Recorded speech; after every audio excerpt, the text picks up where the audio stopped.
I was in parish ministry in the UK in quite an ordinary urban setting of ministry. I was called to come and examine the possibility of taking up a ministry position here in Taranaki, and it was in the middle of that process really that Carrie, she was my second daughter, 9 years old. She fell over in the playground one day, and we noticed there was a lump on her arm, which we initially put down to that injury. We had it scanned, and then just suddenly everything after that went at about 100 miles an hour. I remember the day that our visas came through and that we were finally green light to be going, and it was the very next day after that, after receipt of those visas, that Carrie's diagnosis came through and was confirmed that the lump was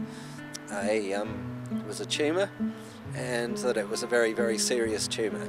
We broke the news to her that she'd got this cancer, and that she was going to be having this treatment.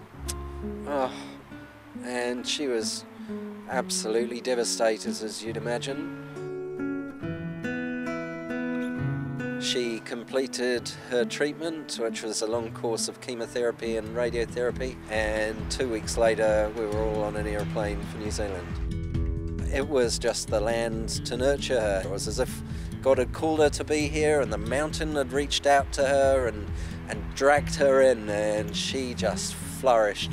It was midway through her second year in New Zealand when she relapsed, when it was clear that she wasn't very well at all, and the cancer had returned, and it had returned to her lungs. And I guess after her diagnosis of relapse, she had more or less a year left to live, and yet her story and her faith and her courage was extraordinary. You know, she never stopped dancing and she never stopped praising.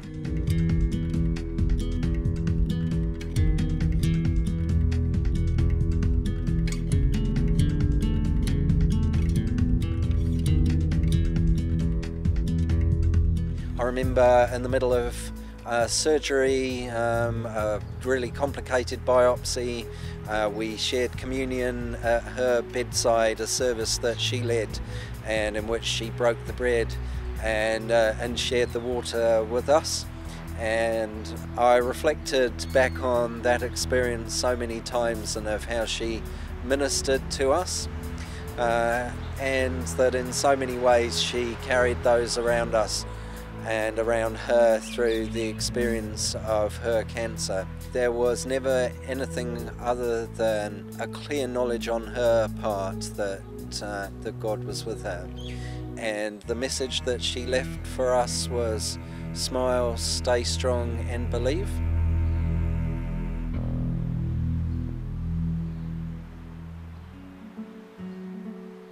And I remember a little time after she had died, I was leading the service here, and I'd come to the point in the service that was a communion service, and I was at the front and I was leading the communion prayer at the table. I suddenly had this vision of Carrie standing right next to the table. She was indescribably beautiful, and her face was radiant, and there was an incredible joy about her presence. She was smiling, and she was just complete. She was fully whole. And I understood at that moment of seeing her there, and I wished that it had been able to continue, that when we had been praying for her wholeness throughout that time, that prayer was ultimately was answered, not in the way that we'd been expecting or hoping, but I knew there and then that she was fully whole, and that she was full of the joy and the fullness of God.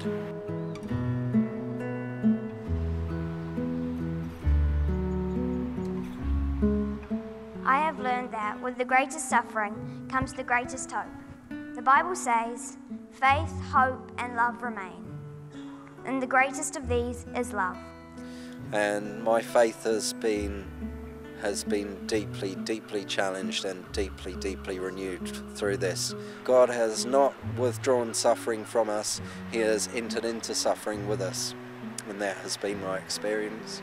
So his presence in the suffering of my daughter has been for me a way of finding the depths of God's love in a new way.